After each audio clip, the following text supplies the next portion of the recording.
It's hard to explain exactly why we love quotes so much, but we do.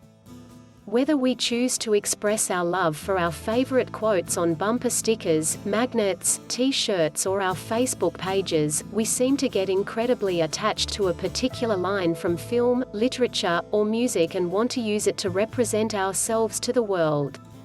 But what if we don't actually understand the quote?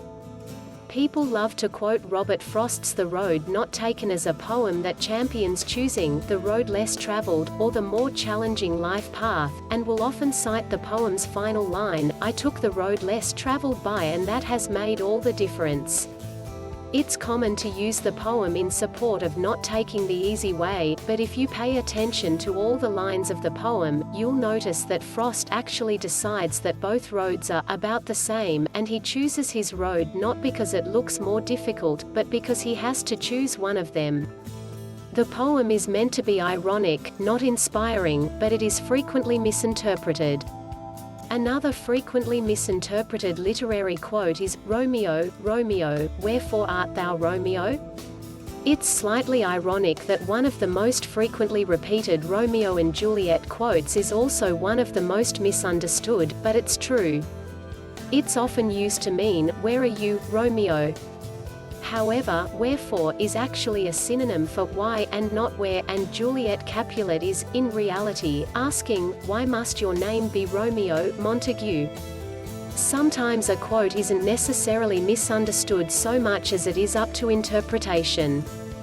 One of the more compelling Great Gatsby quotes comes not from Gatsby himself, but from the story's narrator, Nick Carraway. "Everyone suspects himself of at least one of the cardinal virtues, and this is mine. I am one of the few honest people that I have ever known." From the novel's beginning, Nick presents himself as a humble Midwesterner with good, solid values, and while the events of the novel offer little to contradict that, you might ask yourself if Nick is actually a reliable narrator.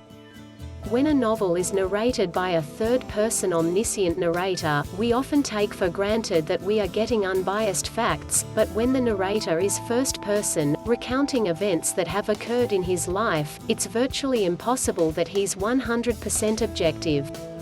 Mark Twain took the concept of the unreliable narrator and extended it to the concept of an unreliable author.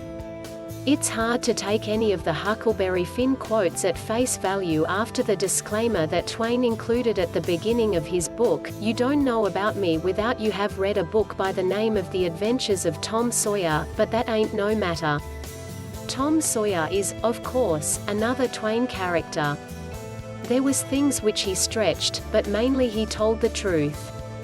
This disclaimer is told in the voice of Huck, but is, of course, from the clever mind of Twain. A beautiful quote can express a thought or emotion that we didn't even know we had, and it's a great thing when we are so moved by something in literature that we want it to represent ourselves. We just need to be sure we truly understand it. If you enjoyed this quick look at how quotes from literature can be misunderstood, please give the video a like and please subscribe to the channel. It really helps a lot. Thank you and bye for now.